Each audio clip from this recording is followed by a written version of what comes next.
guys, throwback day ni siya katuning pag Christmas ba niya. Ganahan sila kanang mag picture taking akong mga tag-iya. Nya mo ning na ako'y kanang bulak-bulak kani akong dalunggan nga samo kaayo. Nya kani si kani isa sad sinaan sad ko bisag katulogon na kay ko. Nya dugay kay min mag picture taking guys, gikapoy na ko manangin ani luya kay akong dagway.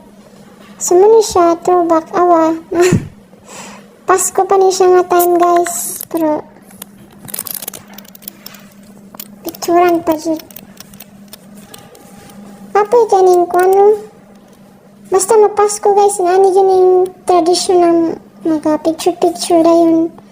Yung mga sanina. Bahala na lang, once a year naman sad, diba? Okay na guys. Pero katugo na dyan kayo ko ani. Nga time, giduka na kayo ko, gikapoy na ko. Pusing-pusing, hala pusing.